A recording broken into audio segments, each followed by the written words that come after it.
homi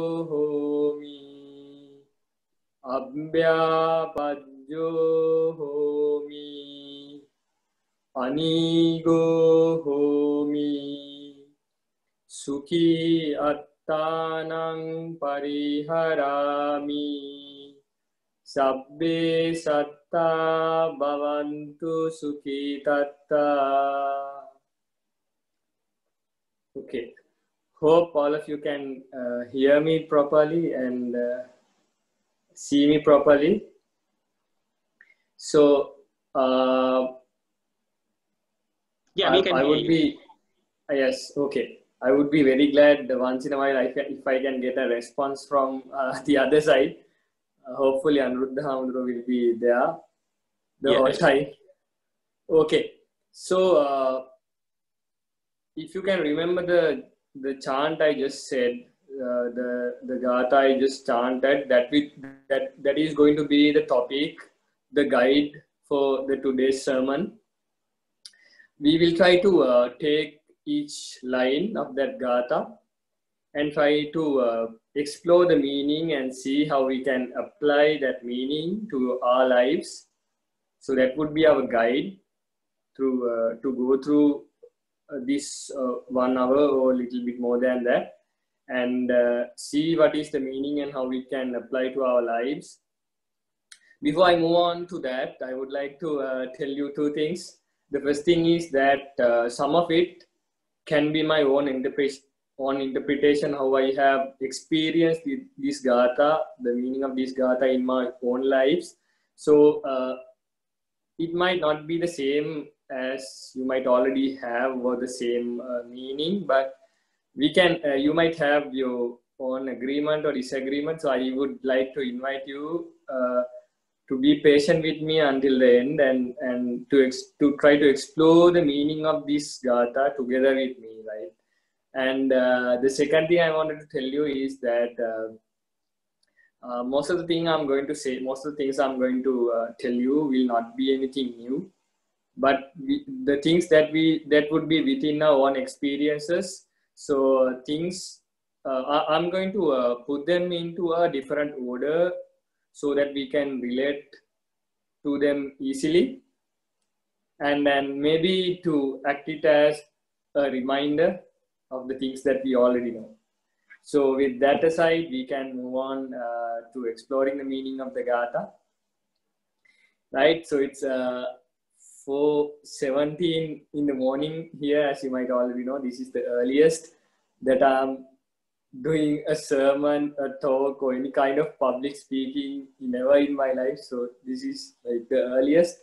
So anyway, we can move on. The gatha, as you might remember, it starts with ahang averohomi, which directly translates into I'm free of anger.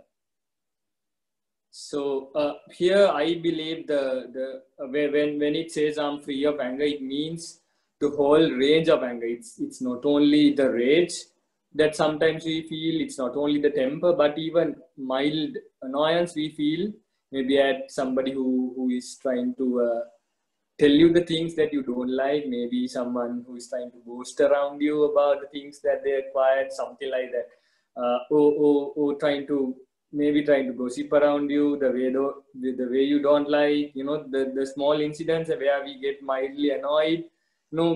I think when it says I'm free of anger, it covers the whole range from being enraged to be mildly annoyed by someone or something. Hope that makes sense to all of you, because I think we all have experienced that kind of different range of emotions, and we can put them, the whole thing, into anger for the into the basket of anger for the purpose of this discussion.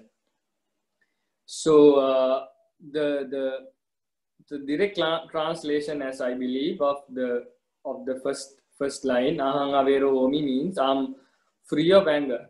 So whenever I think about it, whenever I'm reminded of this, it says I'm free of anger, and I happen to think that I'm not free of anger. I still get angry at times. I still get annoyed at times. I still get irritated at times. So I cannot really say I'm free of anger all the time, right? So when it says I'm free of anger, it what it means to me is that it's an ultimate way of being free of anger. It's an ultimate way of being which I have not reached yet. So the option that is left for me is how I deal with it.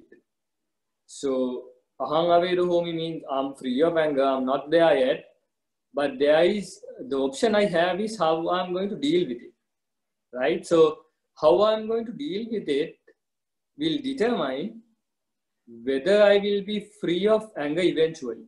So this will be more clearer to you when I explain the next part of it. So if you go to the thing that I said about being free of anger and not being free of it yet, but the only option that we have is how we deal with it. I find there are majorly two ways of dealing with it, right? Whenever we get anger, let's say we get enraged by something, or get irritated by something, there are two ways that we can respond. The first way is we can either divert it or we can suppress it. For an example, there are so many common methods, like you might have been asked to do this. When you get angry, you are asked to count to 10. You count to 10, you count from 1, 2, 3, 4, 5, 6, like that. And when you count to 10, your anger might have been subsided or it have been diverted. Or else when you get angry, maybe if you get angry at someone, you are asked, you think of how good this person had been in other times. So someone says something bad at you, someone whom you know, and you get angry at him, and then you don't want to be angry at him, so you think of him, the things that the good things he has done, how good he had been before, and you think of all those things so that you can divert your anger away from him or her. So all these things, way of dealing with it, I put them into one basket. And also expressing anger is also in that basket, because when you get angry, you can just unleash that anger on on that person, on someone else. You can act upon it. So you can act upon it, you can divert it, you can suppress it. All those way of responding to anger, I put it one basket. And there is another basket that I see that we can use, but that is not might not be familiar to us, which is trying to understand anger, which is to be with anger, to be with that emotion, and to see what it really means, to see how it really feels inside me, and to be and to put it in other terms, to be aware of that emotion being within me, and to understand that. So that is another way of dealing it. I'm not saying which this one is better than the other, but I will explain. I will tell you a small experience in my life I had, and then it will make much more sense. So when I was about I think 5 years old or so, in my house we had 2 stories. The second story, the upper story, was almost closed. It was not used. It was used as only a storeroom. So it did not have lighting and the other facilities. So my father, I think I was about 7 years old. My father used to ask me to go upstairs and get some things downstairs sometimes, fetch some things. So since it did not have lighting, I had to use this small flash gun. So I used to go upstairs, and I was actually very afraid of it being dark and not knowing what's out there lurking. So I just run up, put the flash on and, you know, like somehow find the thing that I was supposed to find and then dash back. So this happened so many times, and I was afraid to go upstairs all the time. So one day I decided to go myself alone, being afraid. But I decided to use the flash gun and search throughout. I don't know what inspired me to do this, but I one day even I went upstairs and with the flashlight I explored the whole upstairs, and, you know, under every nook and corner I searched, and to see what was there, whether there is something that is fearful, that is making me afraid. And when that search was over somehow, I was not that afraid to go upstairs anymore. So there were two ways I was dealing with that emotion. The first one was I was always avoiding it. I just, you know, I went there, I found whatever I was supposed to find, and then I came back running. I was not willing to face what I was afraid of. But later, when I actually explored it, I started to see the things in new light. I actually, rather than running away from it, avoiding it, I actually faced it myself. So I was not that afraid of going up there again anymore. So this is the difference I meant about, you know, in the context of anger also. So we can divert it, suppress it, act upon it. That is one way, but it does not guarantee that we will get less angry or get less emotional the next time. But from my experience, I have seen that, but rather if you try to see that emotion through, to understand that emotion, how it happens within you, take place within you, you start to get less angry, and you start to learn how to deal with it better. And that way it will eventually lead you to be free of anger.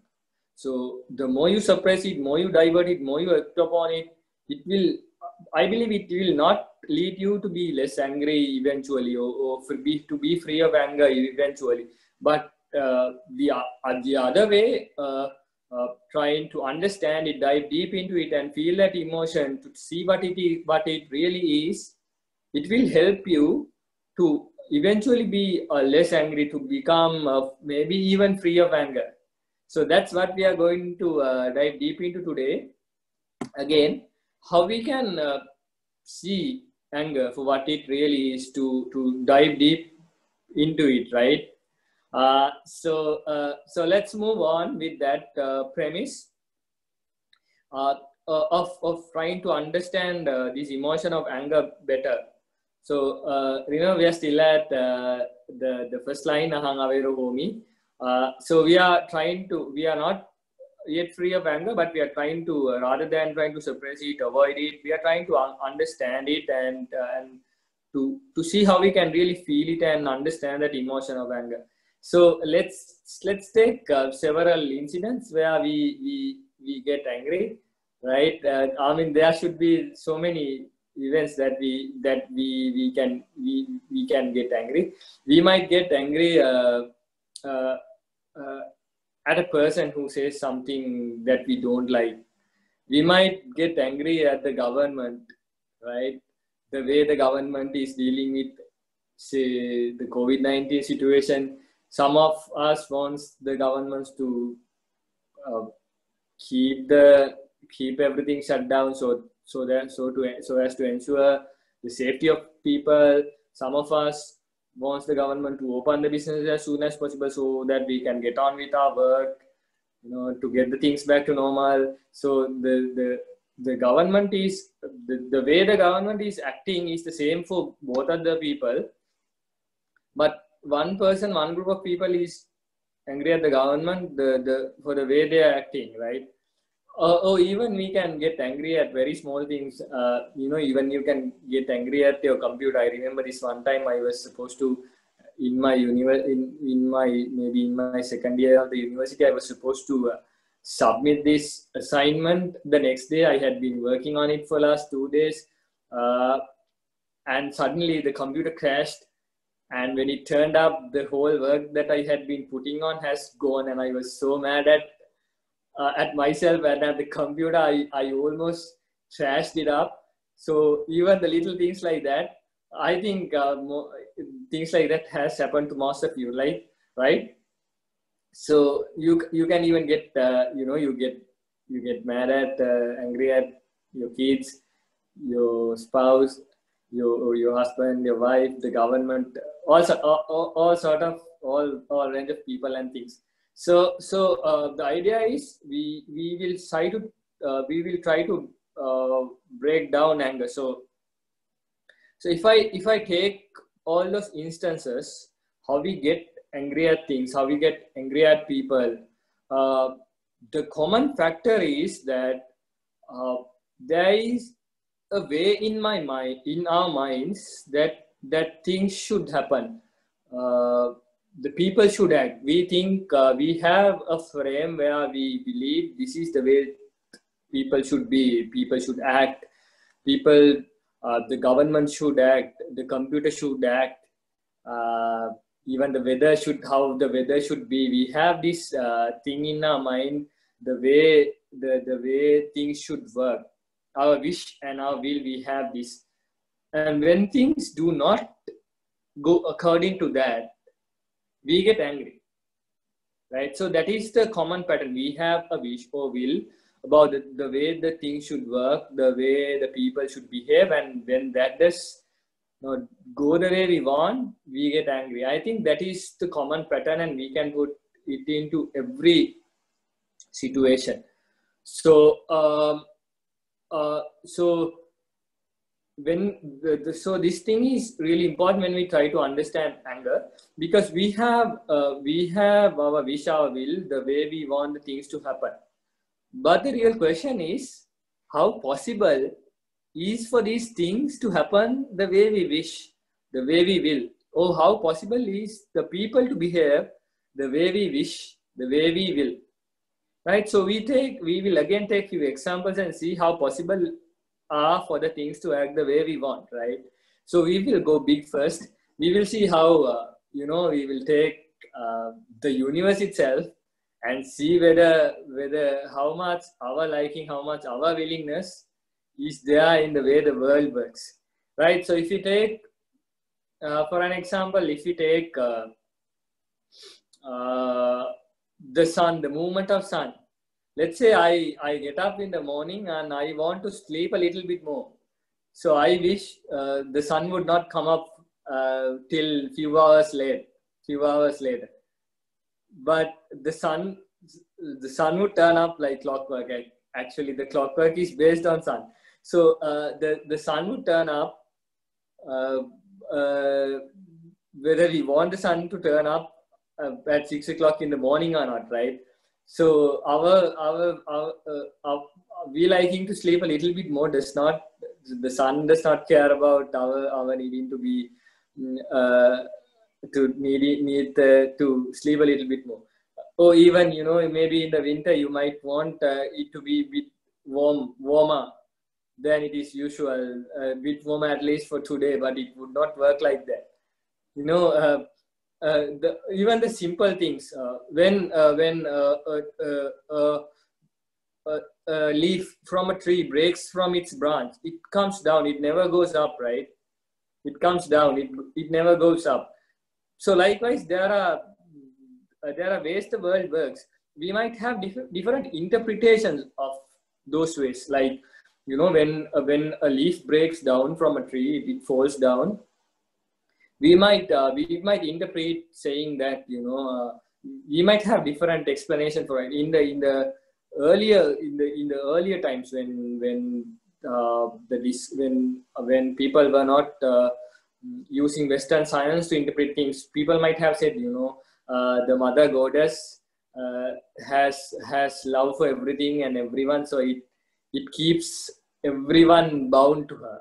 So whatever falls down, it gets attached, it is attracted. That's why we are standing on the ground. That's why everything that falls gets attracted to the ground. You know, a different explanation. Then there is then there is the explanation of the gravity, right? So the gravity is where the bigger mass attracts the lesser mass, in simple terms. So that's why the Earth has a huge mass compared to us and the other things. So everything is attracted to the Earth. You know, a different explanation. And then there is another detailed, more nuanced explanation of space-time curvature, anything. So, this phenomena, the physical phenomena, there can be different interpretations of the physical phenomena, but there is a mechanism that happens. So most of the time our liking or our wish does not have anything to do with that. I hope things make sense so far, right? So what we are dealing with right now, what we are trying to explore or try to understand is anger. And we notice that how anger takes place. There is a frame in our mind about the things, the way the things should work. And when that does not happen the way we want, we get angry. So we are trying to see how likely is it for the things to happen the way we want, right? So first we explored the big things, the planetary things, the mechanism, the physical things, and we try to see how they work. And in my belief, it has very little to do very little to do about our liking or our will, right? So the same goes now. Let's take something closer, right? Let's take our body itself. See, nobody wants their hair to become gray, right? But our hair turns gray, and some like when we get old, then even at the younger age, sometimes our hair turns gray.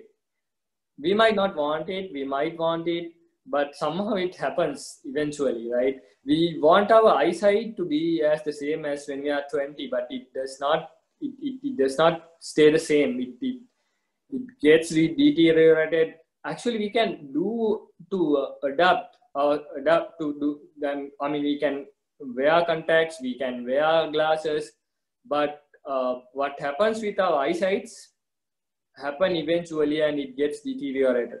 So our body itself, there are things we can do about it, but it does not tally. It does not go in hand with the things that, right, we really want it to stay in shape. We really want to it not to get old, or we don't want to get wrinkles in our skin, but it does not happen the way we really want, right? So there is a way that happens, and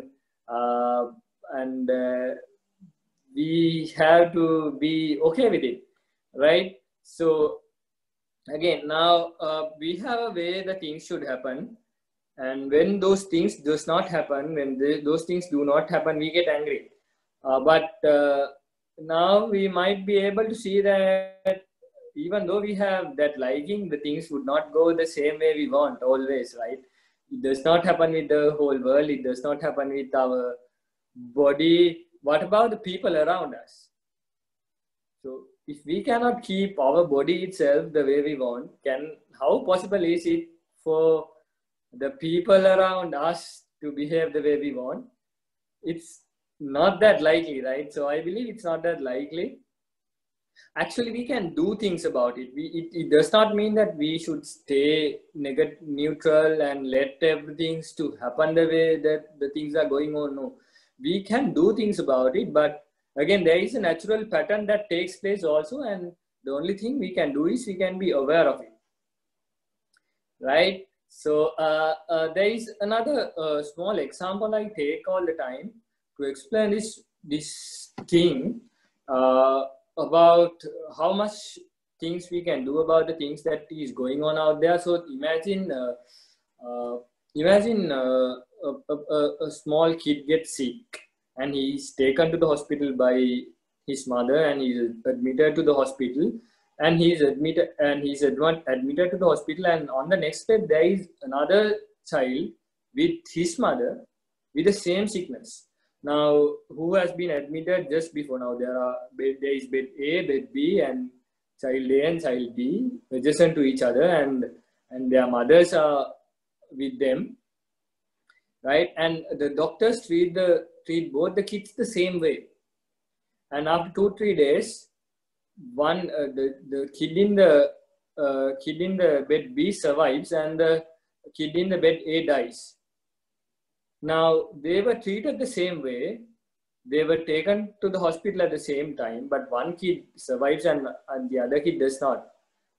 So, what about the wishes of the mothers?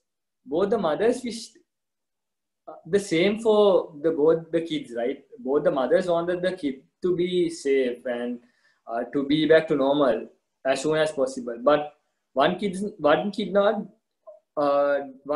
not make it. In spite of his mother's wish, the other kid made it. So the mother's wish or the will had, I believe, a little to do with how the kids deal with the situation, the sickness. So again, we can have different interpretations. We can say it's the karma, as we commonly believe, but however the way we interpret it, some natural phenomenon or pattern took place, and one kid survived, the other kid did not. But both the mothers had the same wish, but the wish had a little to do with it. But both the mothers took the right step of bringing them to the hospital to do everything that was possible within their range, right? But their wish did not work on it. They actually will. So that's how it is. So bringing back it into the context. So we get angry at things because we want it to happen in a certain way. We want something to happen in a certain way. We want something to behave in a certain way, and it does not. But if we take the possibility of something happening in the way we want, it's not that likely for something to happen in that way, right? So that takes me to the other side of analyzing or looking at anger. So we had so far looking at the emotion of anger, how it happens within us from the external perspective. Something outside happens, and because of that we get anger. So now let's see inside the role that the mind plays in terms of creating that anger, in terms of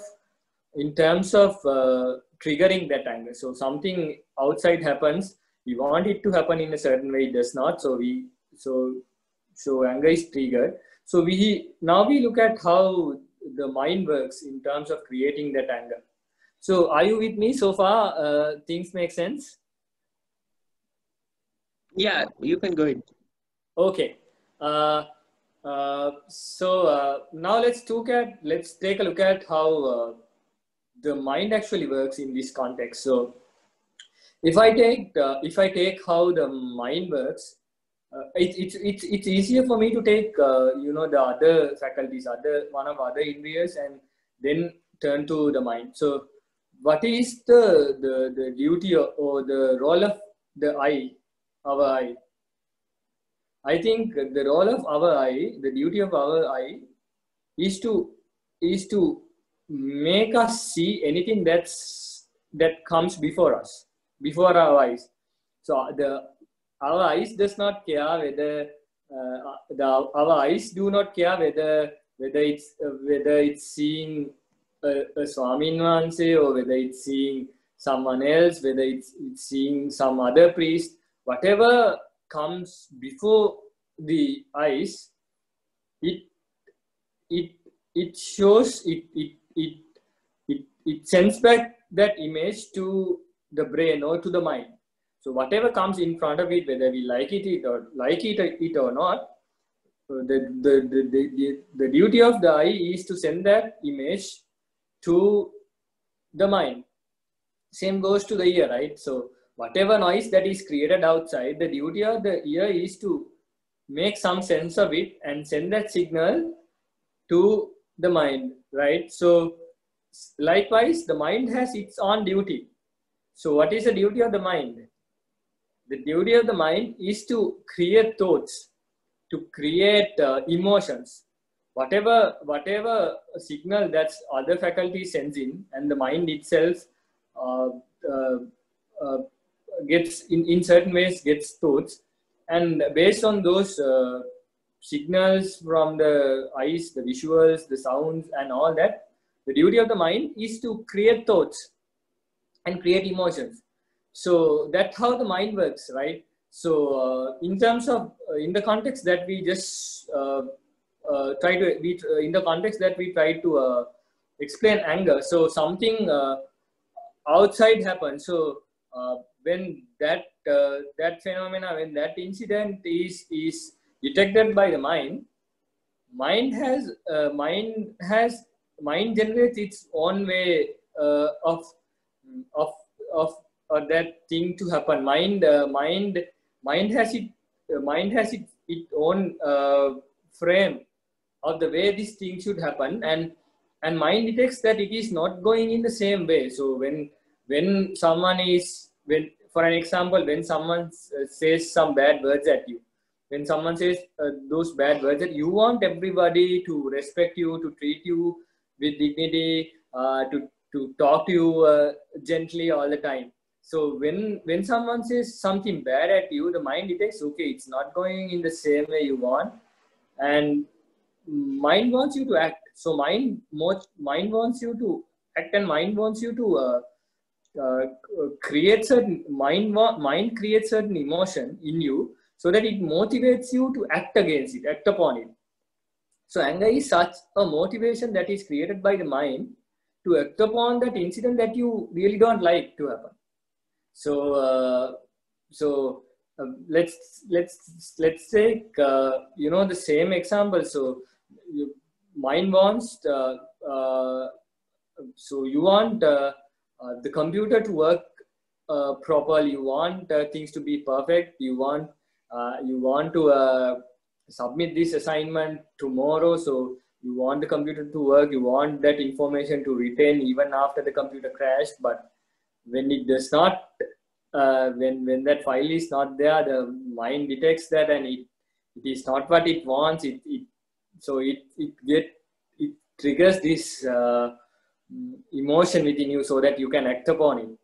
So that's how the mind works. So knowing that, at least we can stop being angry at being angry. Sometimes we get angry, and we start to get angry at being angry sometimes, because we get angry if you get angry at all the time. So but that is the duty of the mind in a certain sense. So an external event happens, the mind detects it. It is not the way we want. It's not the way it wants. So it creates this emotion so that we can act upon it. So that's how the whole process works in a certain way. So now we understood the common factor, and we saw how the external event happens, and then we saw how the mind reacts to it, and the whole mechanism of how it turns out to be. So what is the practical application of all these things? So the practical application of this is that whenever something that happens, whenever something that triggers anger happens, you might be able to now see the external event that is taking place, and you might be able to see the anger starting to, or the irritation, the annoyance starting to rise up within you. And without trying to act upon it, without trying to suppress it, subside it. Maybe you can be with that emotion now. Maybe you can be with that emotion and maybe study it, maybe examine it. So I will and observe it. So I will go on how we can observe it later, how we can observe and how we can how we can observe and how we can really try to understand it later after I explain the other two aspects, other two lines of the Gatha as well. So I hope things are little clear so far about the first line, Ahang Averu Homi. I'm to summarize it again, I'm the Ahang Averu Homi means I'm free of anger, but I'm not yet there. The only option is how I'm going to deal with it.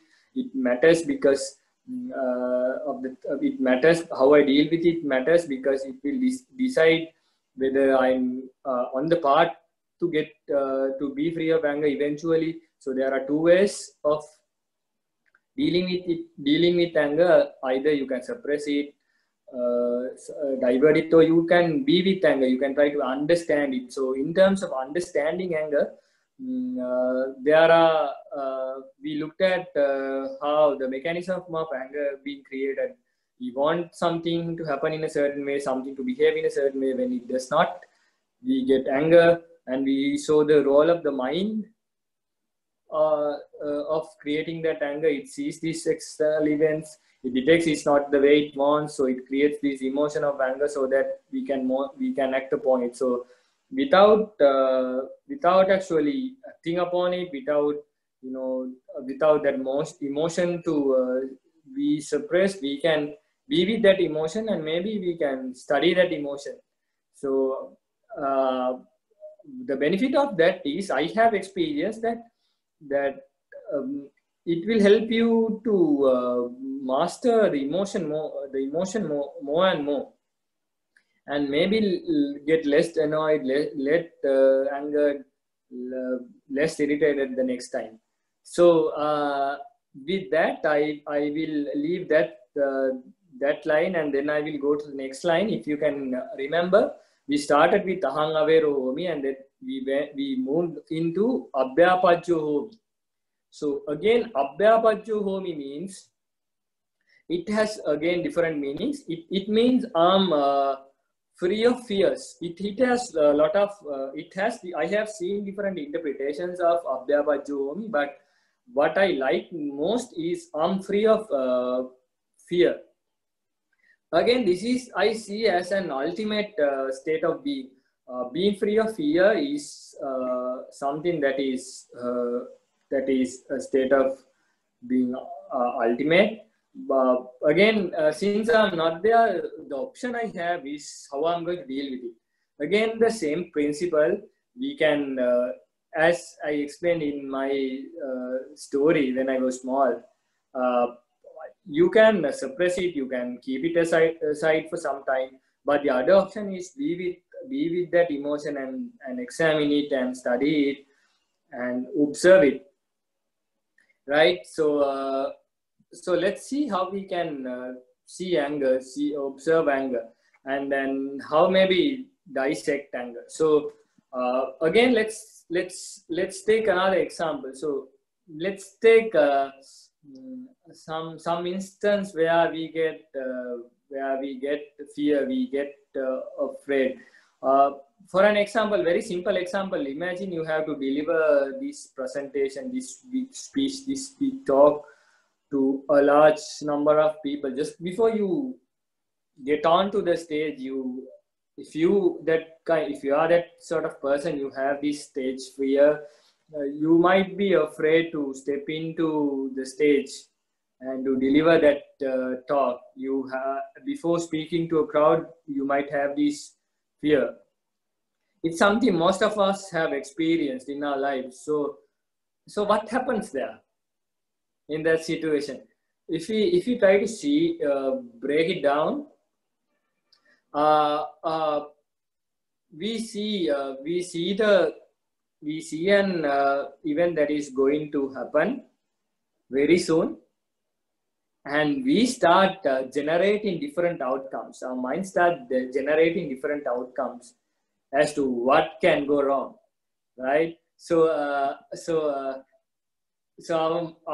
we have to do something. We have to deliver this talk, and our mind starts to create different futures of how things can go wrong, and then we are and then this emotion is created in our mind that one of these outcomes can take place. So these have not taken place yet, but mind itself creates certain situations where things can get wrong. I might do something embarrassing in front of the people, and I might forget all my preparation. I might forget what I have to say at this slide. All these situations are created inside our mind, and then mind itself creates this emotion also, right? If you take a different example once again, let's take our son or our daughter is supposed to turn up at home at 6 o'clock in the evening, but he does not. It becomes 6:30, it becomes 7, and first you might be angry a little bit because he's supposed to be here at 6, but he's not there. He's doing this all the time. So you are a bit angry at first because he has not turned up on the time that he promised. But it becomes 7:30. Now you are starting to get afraid. Why? Because now the incident is your son is not here at home, which he's supposed to. And then the mind starts creating these alternative futures where he might be in trouble with some person. He might have been injured. So it creates all these different scenarios, different outcomes, and then this emotion is created. That you are being afraid that one of these incidents has taken place. Right, so the idea is mind itself create these situations, and you are afraid, and mind itself create these situations, and this emotion is created so that you are motivated to act upon it again. So the emotion of fear is almost always related to the future incident. It creates a set of scenarios that can happen, and then this emotion is created. So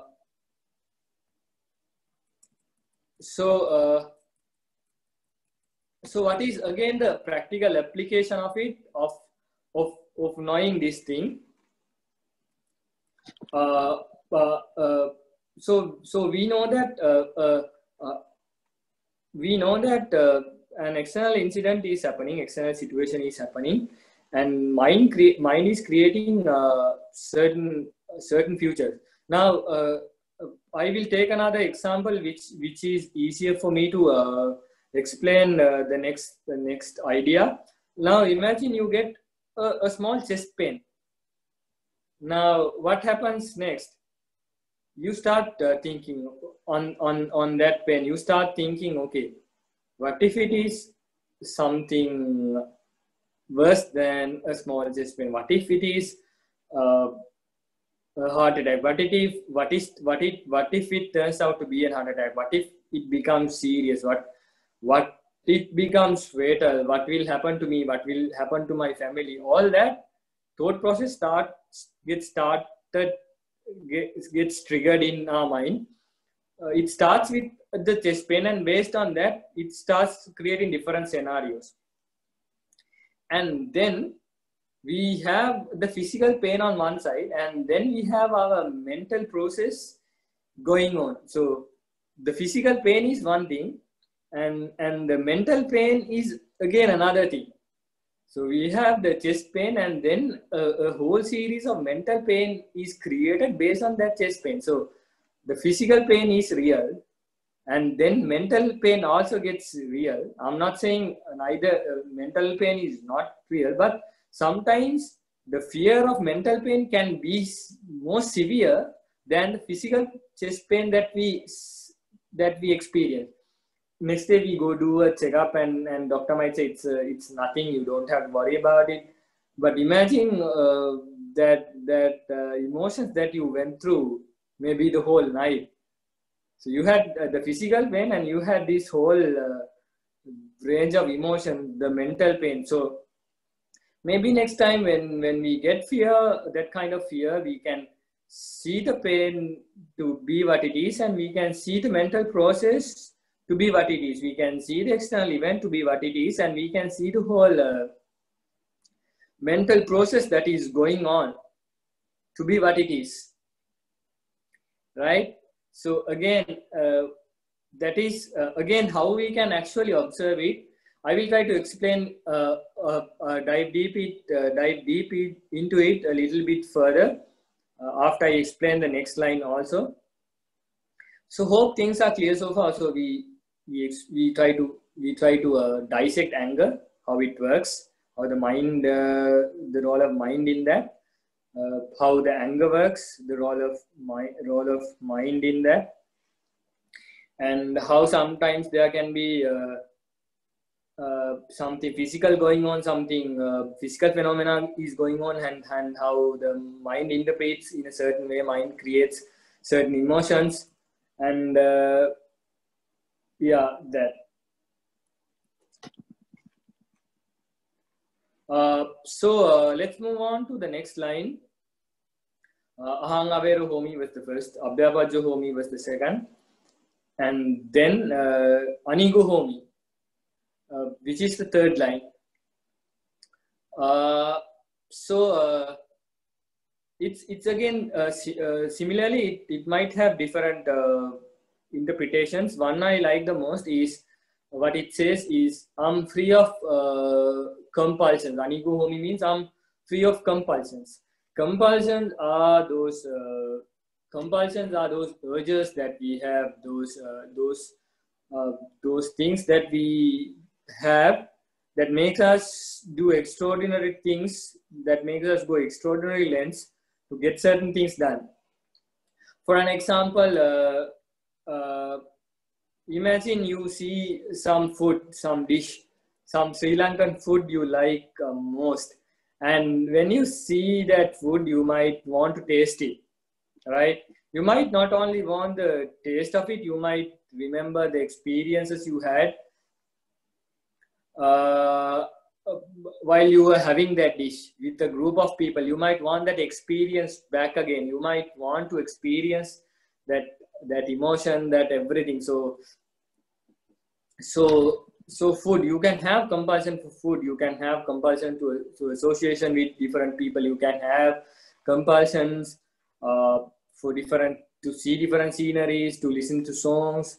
So we can have all sort of compulsions. Again, going back to the same principle, the line says, the Gatha says, I'm free of compulsions, which I'm not yet there. So what I understand again here is that it says I'm free of compulsions, but I'm not there. But what is left for me is how I deal with it. So how I deal with the compulsion again is I can put that into two different baskets. So I can reject that compulsion. I can put that compulsion away, or I can entertain myself right away. So those are again like, so that is one way of acting with, one way of dealing with compulsion. There is another way. You can just observe that compulsion for what it is. You can stay with that compulsion. You can feel that emotion. You can try to understand that emotion a little better. So that's what we are trying to do right now. Trying to analyze that emotion, and hopefully it will help you when that emotion is there, to see when that emotion actually happens in you, to experience it little better in a different light. So all this analysis, all this, breaking down, dissection of emotions, hopefully they will help you in understanding these emotions better when they actually take place in real life. So So what happens when we have these compulsions? So my experience is that almost always these compulsions happen when we want to fulfill one of our faculties. We have to when we have to fill one of our faculties or indriyas. So as we already know, we have eye is one of our indriya, one of our faculty, ear, the nose. All these are our faculties, and we have to we get compulsions when we want to entertain, when we want to fill these faculties with some sort of input from outside, right? So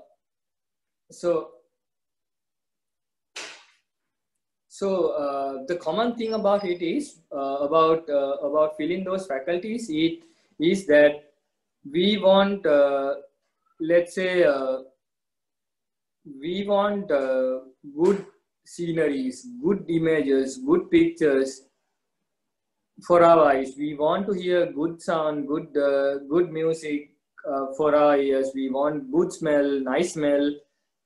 We want good taste, nice taste. We want comfortable touch, and we want good thoughts to take place all the time.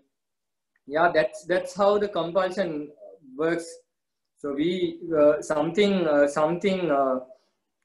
triggers outside, something happens outside, and some input comes into our faculties, and we want that to happen over and over again. We want to be that input. We want to be and then say let's say we hear something. Let's say we hear a nice song, and if it is good, we want it to hear again and again. We touch something nice, we want to touch it over and over again. So that's how the compulsion works. So as fear is related to an incident that is about to happen, and mind creating different futures, compulsions are almost always related to a past experience. As for the example I took about the food, we see a nice dish, nice plate, nice food, an image of it, and we remember how good it tasted before, and we want to experience it, have that taste again right now, over and over again.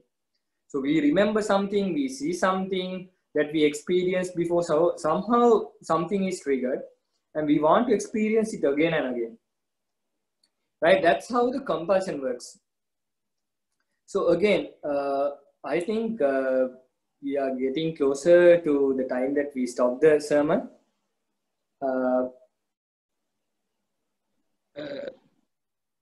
Padmatheru, you can continue if you have some more like the content to finish. Like you can continue. Okay. That's okay. So that's how. So in very brief, that's how I believe the compulsion works. Like how anger worked, how fear worked. This is how compulsion works. So it's so our faculties get triggered by some incident, and then some past moment where we experience similar thing is triggered, and then we want to experience it again. Right. So so again, the practical application of it is that when we get compulsion again, we can maybe rather than indulging in it right away, or rather than trying to suppress it, saying that it is a bad thing, we can see what the compulsion or the desire, let's say, the desire for what it really is, to observe it and to be with it for at least a little bit, to understand a little better. So we talked about anger, we talked about fear, we talked about compulsion, and the common factor is, and we decided at least we are not there right away right now, but the way we deal with it might take us there eventually someday. And So the way to deal with it, that might eventually take us up there one day, would be to be with that emotion, to observe that emotion, and try to maybe even understand that emotion a little bit. So the key thing is to observe it. So I will try to give a practical way of observing it. So this is it. Now imagine. Now not even imagine. Just if you can, if you are comfortable with it, just take your right hand up in front of you and just keep it right up like this for a moment. This is a small practical that I want to do with you. Just take your hand your hand up and hold it up in front of you for a moment and see how it feels. You know it different. You feel it different from the other hand. You know it's held up in front of you, but you don't have to keep repeating, my hand is held up in front of me, my hand is held up in front of me, my hand is held in front of me. You don't have to say that yourself, right? You don't have to give any commentary to know that your hand is held up, right? So this is what I meant by observation. So you can either give a commentary to it. You can repeat to yourself saying that my hand is held up, my hand is held up likewise. Or you can just see for what it is. You can just experience. I'm not sure whether I'm getting my point across, but this is the best way I can tell you this. So likewise, when you get angry, one thing is to analyze it in maybe within your mind, like break it apart. So someone just said something bad to me, and those words came to me, and I want myself to be treated properly, not like this. I don't want to hear these bad words from anybody, but it did not go into the way that I wanted. So my mind created this anger. So I'm observing that anger. You can analyze it like that also, right? You can try to break it down. You can try that a little bit if you want to. The other way is you can observe it. You have anger, you have temper inside. You observe that. So it's like, the first thing is like, giving that commentary. And then the second way is to observe that anger, to observe that emotion a little bit. This is little easier with anger and maybe compulsion. This is observing emotion of fear is little harder.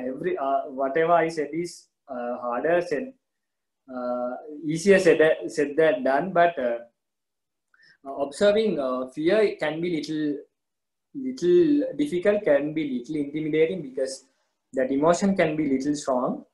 But anger, you can maybe at first you can maybe analyze it a little bit, and maybe you can even stay with that emotion a little bit, and without that commentary, without that analysis, you can experience it for what it is. And from my experience, it helped me to understand my emotions better. And maybe even get little less annoyed, get little less angry, little get temper the next time something goes on around me, little. And even for compulsion, have little less compulsion, little less desire, and have more control over it. So those are the first three lines: aham avero homi, abhyapajyo homi, anigo homi. So and my take on it. And the fourth and maybe the last line is that sukhi attanam pariharami. I'm not ahang avero homi, abhyapajyo homi, anigo homi, sukhi attanam pariharami. Sukhi attanam pariharami means, as I see, is that I'm a free person. I'm a peaceful person.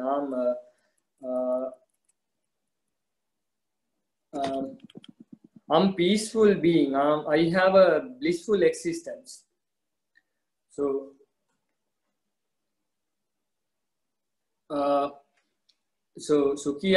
again, Sukhiyattanam Pariharami means I have a peaceful life, I have a blissful existence. So it is really connected to the first three lines.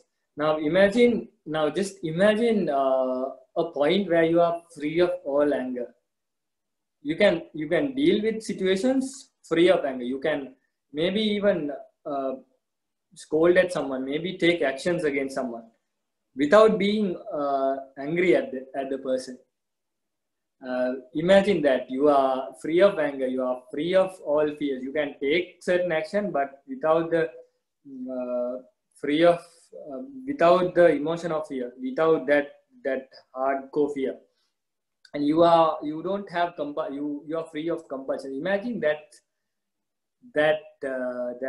way of living, that state of living, and that is such a peaceful state of life. I believe that is a blissful existence, right? So again, we are not there. So we are not there yet, and we might when we say Sukhiyattanam Pariharami, it means I'm a peaceful person. I'm a free person. We might already feel that we are sort of free. We can do whatever we want. We really happen to think that we can do whatever we want. We can buy whatever I want. So we happen to think like that. But if you really think about it, just think: are we really free? Are we really free like that? I simply get angry at few words other person tell me in the morning. Say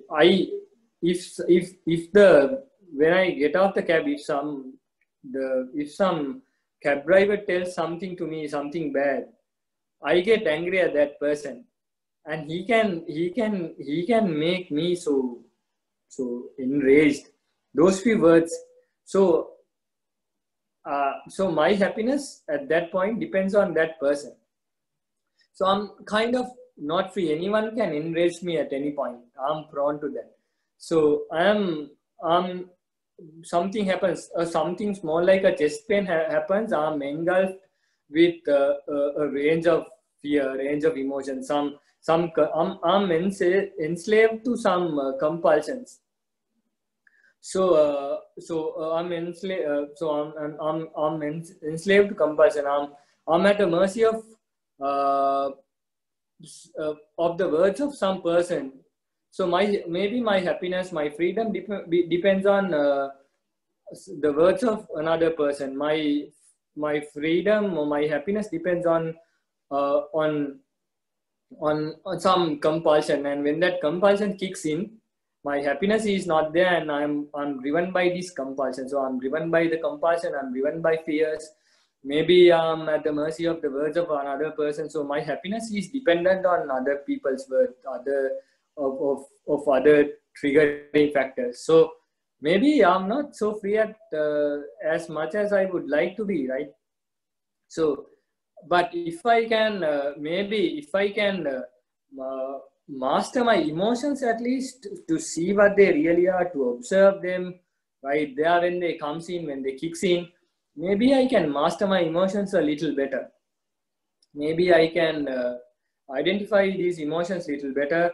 Maybe my happiness will not depend on maybe the words of other people. Maybe will not depend on random people I meet in the morning. My happiness will not depend whether I fulfill a certain compulsion I get right away. Maybe my happiness does not depend on certain fears. So maybe I would little be freer than I am right now if I actually understand my emotions better and observe them and be with them a little more.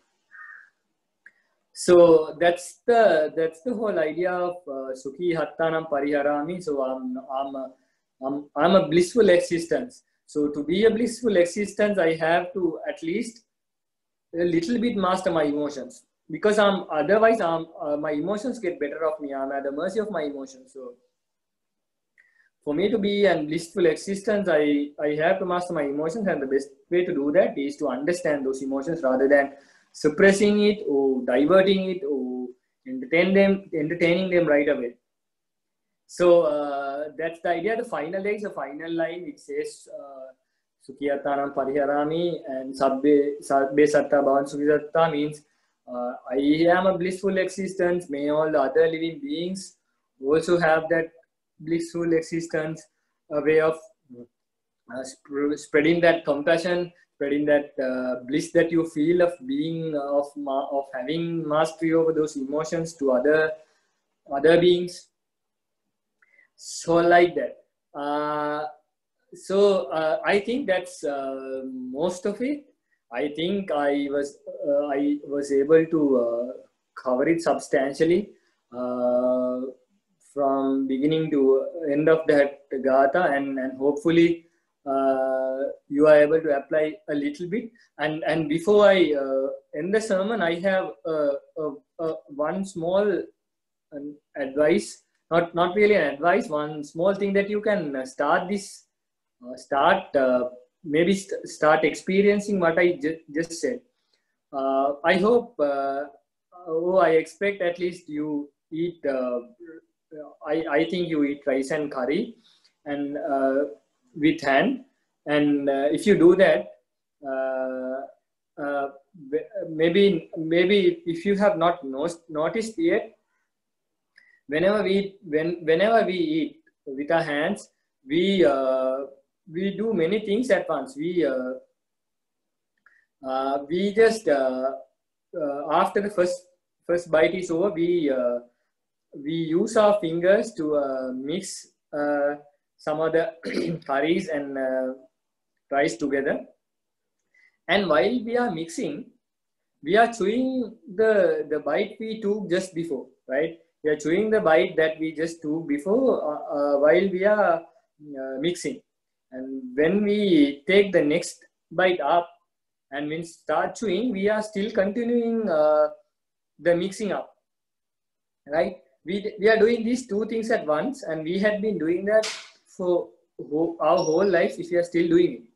So if you remember this, just try to focus on that, and just without mixing the food up, just start chewing.